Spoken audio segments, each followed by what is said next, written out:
आज अपन आधुनिक भारत को चर्चा करेंगे और आधुनिक भारत को बेसिकली यूरोपियन के आगमन से माना जाता है। लेकिन यूरोपियन के आगमन में एंटर करने से पहले अपन ये देखेंगे कि यूरोपियन का जो आगमन हुआ वो क्यों हुआ। तो कुछ कारण अपन पहले लिख लेते हैं और इसके बाद अपन एक एक करके उन सभी कारणों के डिटेल्स पे जाएंगे। तो जो सबसे पहला कारण है वो है पुनर्जागरण का। पुनर्जागरण का दूसरा जो कारण है वो है पुनर्सुधार का।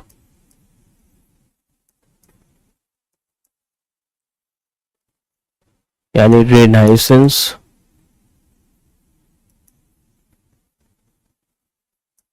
And reformation.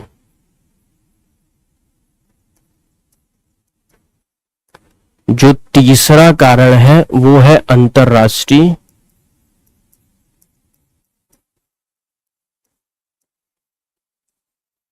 व्यापार का, इंटरनेशनल ट्रेड का। जो चौथा कारण है वो है मुगल के विघटन का।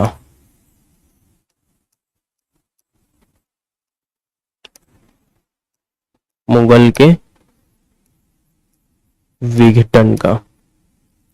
तो जो तीन कारण है, ये पहला पुनर्जागरण, दूसरा पुनर्सुधार और तीसरा मुगल के विघटन, ये तीन मुख्य कारण है कि क्यों यूरोपियन का आगमन भारत सहित विश्व के कई देशों में हुआ। तो सबसे पहले अपन पुनर्जागरण को देखते हैं।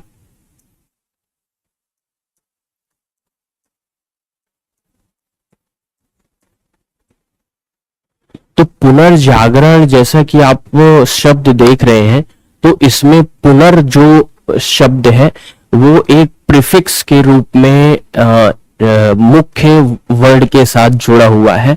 और पुनर का जो तात्पर्य है, आप सामान्य भाषा में कह सकते हैं कि कोई एक ऐसी व्यवस्था थी, कोई ऐसा एक विचार था जो पहले था और वही विचार, वही व्यवस्था फिर से अपनाई जा रही है, इसलिए पुनर का शब्द का उपयोग किया जा रहा है। तो अगर इस अपन टाइम फेज में अपन अगर कैटेगराइज करते हैं, जैसे प्राचीन काल हो गया,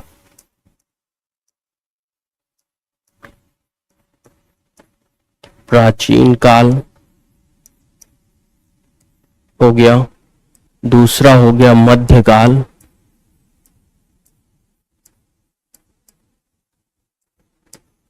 तीसरा हो गया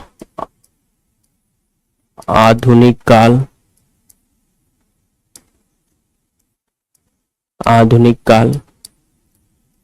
तो अगर समय की बात करें तो 6000 बीसी से लेके 650 एडी तक का जो समय है उसको प्राचीन काल कहते हैं। मध्यकाल में 650 एडी से लेके 1500 एडी तक का समय काल को सामान्य रूप से माना जाता है। आधुनिक में 1501 एडी से लेके वर्तमान तक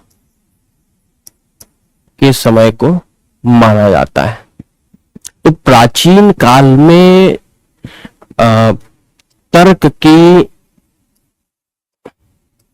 प्राचीन काल में जो तर्क का विचार था वो मुख्य रूप से डोमिनेटिंग विचार था। मतलब कि हर चीज को जो जानने के लिए जिस तकनीकी का उपयोग किया जाता था उसे तर्क कहते हैं। तर्क से किसी भी बातों को सिद्ध करके उसके बारे में जानने का प्रयास किया जाता था। तो प्राचीन काल में तर्क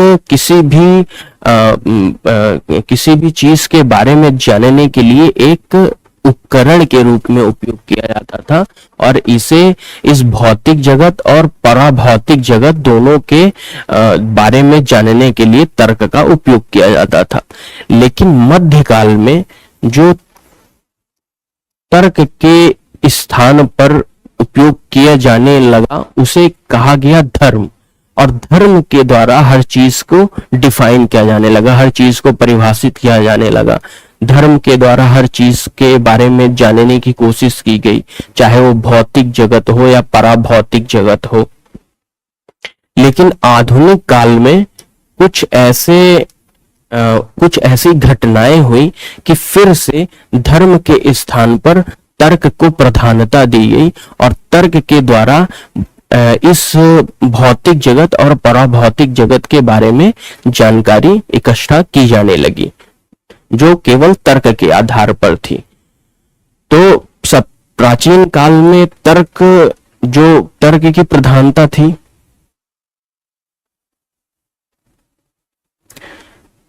और मध्यकाल में धर्म की प्रधानता थी, लेकिन आधुनिक काल में फिर से तर्क की प्रधानता थी। तो इसीलिए तर्क के फिर से पुनः उपयोग के कारण यहाँ पर जो मुख्य शब्द में पुनर् का उपयोग किया जा रहा है वो इसीलिए किया जा रहा है क्योंकि जो प्राचीन काल था उसमें तर्क की प्रधानता थी। किसी भी चीज को, किसी भी विचार को, सत्यता को जानने के लिए मध्यकाल में धर्म की प्रधानता थी, लेकिन आधुनिक काल में पुनः से तर्क की प्रधानता हो गई। इसीलिए मुख्य शब्द में पुनर् का शब्द का उपयोग किया जा रहा है। तो अब देखते हैं कि ऐसे कौन कौन से घटनाएं थी, ऐसे कौन कौन से विचार थे जिसके कारण धर्म के स्थान पर तर्क को प्रधानता दी गई।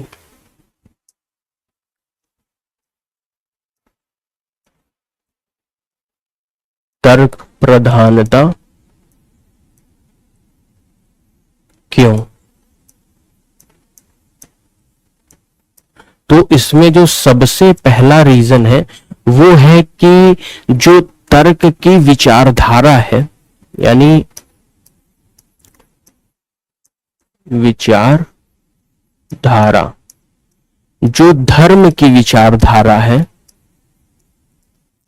धर्म की विचारधारा है वो कहती है कि यदि आपको परम शांति और परम सुख चाहिए तो वो केवल आप मरणोपरांत यानी मरने के बाद ही पा सकते हैं। लेकिन तर्क ये कहता है कि आप को यदि परम सुख परम शांति की आवश्यकता है, आप ये चाहते हैं, तो आप इसी अर्थ पर, इसी धरती पर ही इसको आप पा सकते हैं। इसके लिए आपको मरने की जरूरत नहीं है। तो पहला तो विचारधारा को लेके इनमें डिस्प्यूट था, इनमें विवाद था और तर्क की विचारधारा को लोगों ने ज्यादा महत्व दिया। दूसरा है मानववाद। जो धर्म है वो मानववाद के संबंध में किसी भी प्रकार के मानव से संबंधित मुद्दों को प्राथमिकता नहीं देता है, लेकिन जो तर्क है वो मानववाद को प्राथमिकता देता है।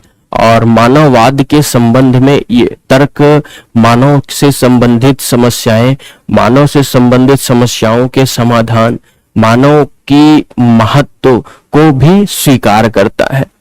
तो ये दूसरा कारण था कि धर्म के जगह पर लोगों ने तर्क को प्रधानता क्यों दी। अब जो तीसरा कारण है कि तर्क को लोगों ने क्यों प्रधानता दी, वो है डायमेंशंस, यानी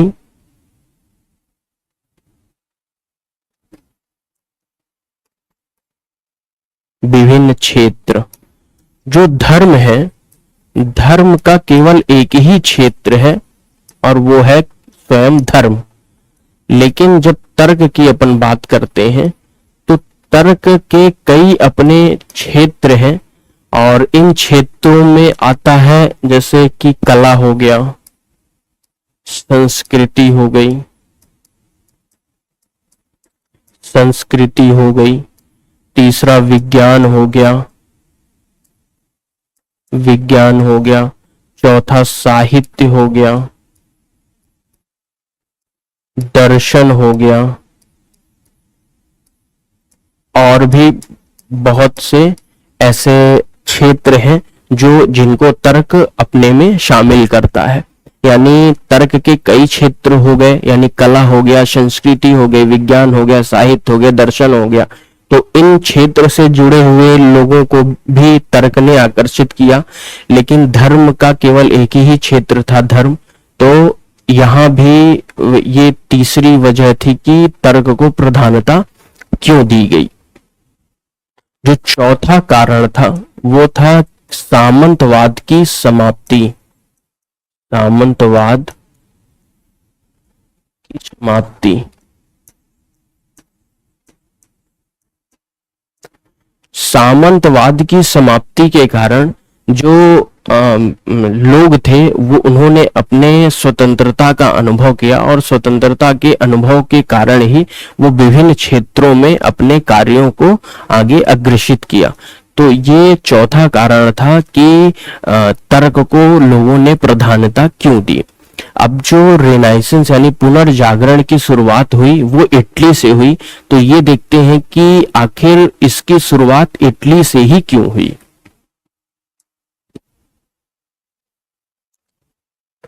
पुनर्जागरण का आरंभ, पुनर्जागरण का आरंभ इटली से हुआ, और इटली से होने के पीछे मुख्य वजह ये थी, इटली की राजधानी है रोम, और रोम न केवल इटली की राजधानी है बल्कि पूरे यूरोप के वो धर्म का एक मुख्य केंद्र भी है। तो रोम में धर्म से संबंधित विचारधारा और तर्क से संबंधित विचारधारा का सबसे पहले विवाद उत्पन्न हुआ, और ये एक वजह थी कि पुनर्जागरण की शुरुआत इटली से हुई। दूसरा जो कारण है कि क्यों इटली से ही पुनर्जागरण की शुरुआत हुई, तो इटली में व्यापारिक शहर थे, व्यापारिक शहरों का विकास हुआ था। व्यापारिक शहरों का विकास।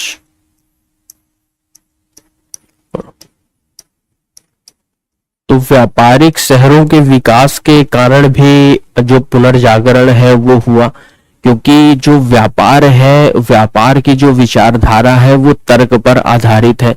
जैसे फायदे नुकसान की विचारधारा को जो कॉन्सेप्ट होता है, तो व्यापारिक शहर से जुड़े जो लोग थे उन्होंने तर्क को प्रधानता दी। तीसरा है कि अगर यदि आप विश्व में इटली को देखते हैं तो आप देखेंगे कि इटली के पास पर्याप्त मात्रा में जो तटीय क्षेत्र है वो उसके पास है, और तटीय क्षेत्र अंतरराष्ट्रीय व्यापार के लिए एक सहायक साबित हुए कि वहां से व्यापार से संबंधित लोगों का विश्व के कई स्थानों पर जाना आना हुआ। तो तटीय क्षेत्र। तो ये तीन कारण थे कि क्यों पुनर्जागरण का जो आरंभ था वो इटली से ही क्यों हुआ।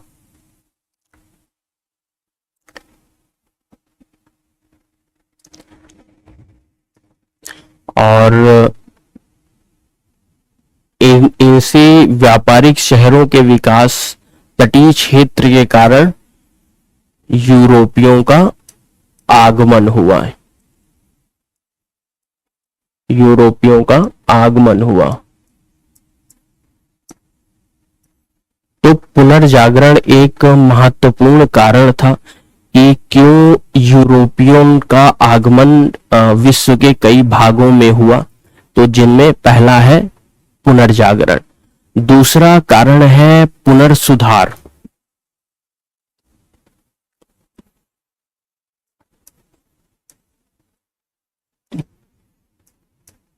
पुनर्सुधार। तो पुनर्सुधार इसलिए कहते हैं क्योंकि कि क्रिश्चियनिटी में दो समुदाय होते हैं। पहले समुदाय को कहते हैं कैथोलिक और दूसरे समुदाय को कहते हैं प्रोटेस्टेंट। तो कैथोलिक पुराना था और लेकिन इसमें कुछ खराब प्रैक्टिसेस थी जो नहीं होनी चाहिए। कुछ ऐसे क्रियाकलाप थे जिसने कैथोलिक जो समुदाय था उसका विघटन किया। तो देखते हैं कि जो क्रिश्चियनिटी में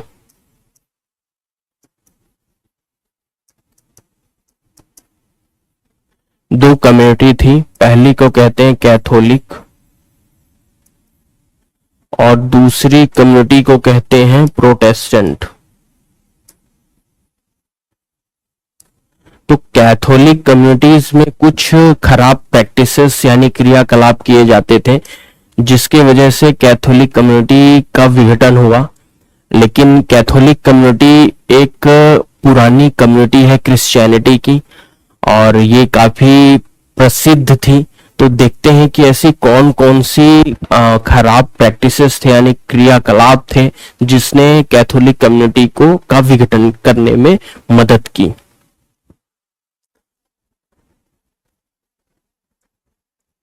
खराब क्रियाकलाप।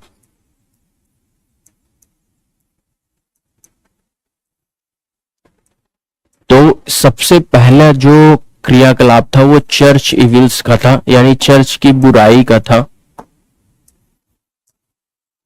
चर्च की बुराई। कैथोलिक कम्युनिटी कैथोलिक समुदाय के द्वारा कार्यों का विभाजन अच्छे कार्य और बुरे कार्य के रूप में किया गया था, जिसमें यह बताया गया था कि ये अच्छे कार्य चर्च के लिए अच्छे हैं और बुरे कार्य चर्च के लिए बुरे हैं। तो इससे लोगों को बताया गया कि आपको क्या करना चाहिए क्या नहीं करना चाहिए। लेकिन इस कार्यों के विभाजन में जो इनका इंटरेस्ट था वो कैथोलिक कम्युनिटी के मेंबर्स का पूरा हो रहा था और इन्हीं कैटेगराइजेशन में कुछ अमानवीय कृत्य भी लोगों से करवाए जाते थे और इन्हीं अमानवीय कृत्य के कारण ही कैथोलिक जो समुदाय है उसका विघटन हुआ। दूसरा है लेटर ऑफ इंडल्जेंस यानी लेटर ऑफ इंडल्जेंस यानी माफी पत्र। माफी पत्र। यदि कोई व्यक्ति किसी भी प्रकार का कार्य करता है और यदि वो कार्य जो कैथोलिक कम्युनिटीज हैं उनके हित को पूर्ण नहीं करता है तो कम्युनिटी जो थी उस कार्य को चर्च बुरे कार्यों के रूप में परिभाषित करती है और पश्चाताप के लिए एक माफी पत्र को जारी करती थी और इस माफी पत्र में भी कुछ अमानवीय कृत्य थे वो करवाए जाते थे।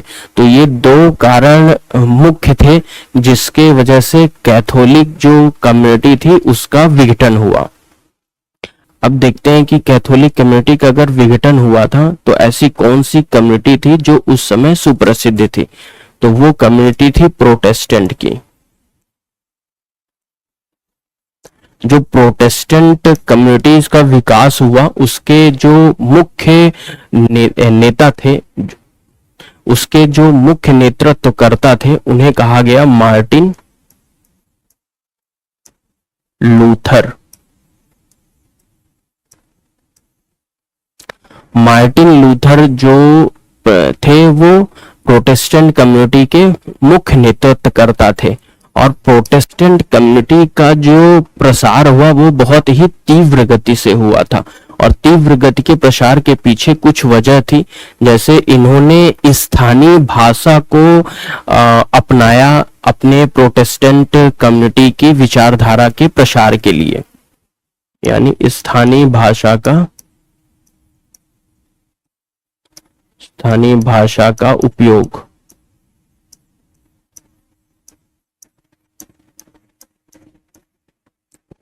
तो स्थानीय भाषा के उपयोग के कारण जो विचारधारा के प्रति समझ थी लोगों की काफी बेहतर हुई। और दूसरा जो कारण था इसके तीव्र गति से प्रसार का, वो था राजनीतिक।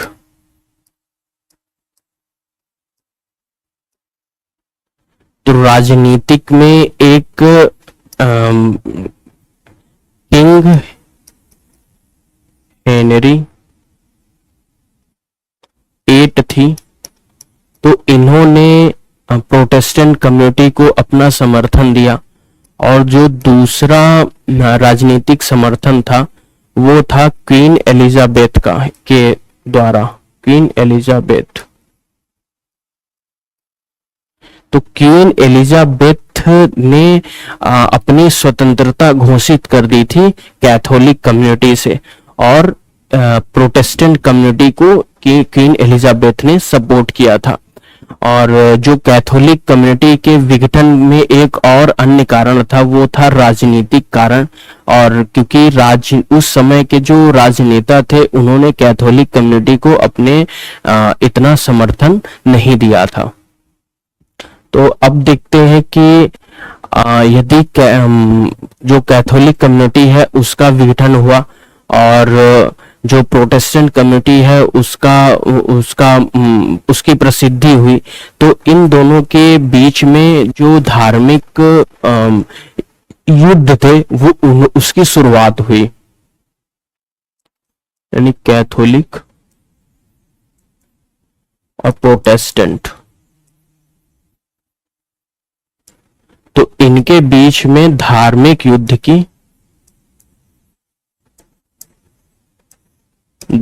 युद्ध शुरू हुआ। और धार्मिक युद्ध के कारण प्रवचन यूरोपीय लोगों का हुआ, और प्रवचन के कारण यूरोपीय लोग विश्व के दूसरे अन्य भागों में जाके बस गए, यानी निवास किए। और जो व्यापारी लोग थे उन्होंने विश्व के दूसरे भागों में जाके, जिनमें भारत भी था, वहां जाकर उन्होंने अपनी कॉलोनीज बनाई।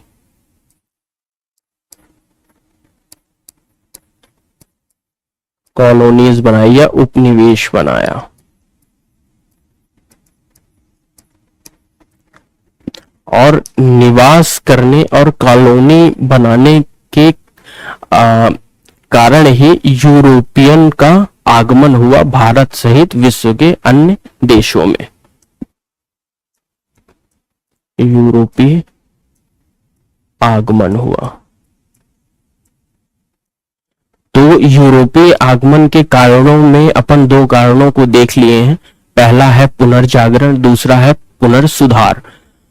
अब अपन तीसरा कारण अंतरराष्ट्रीय व्यापार और मुगल के विघटन को अपने नेक्स्ट चर्चा में देखेंगे, उन्हें डिटेल से देखेंगे, क्योंकि जो मुगलों का विघटन है वो काफी इंपॉर्टेंट माना जाता है मॉडर्न हिस्ट्री में।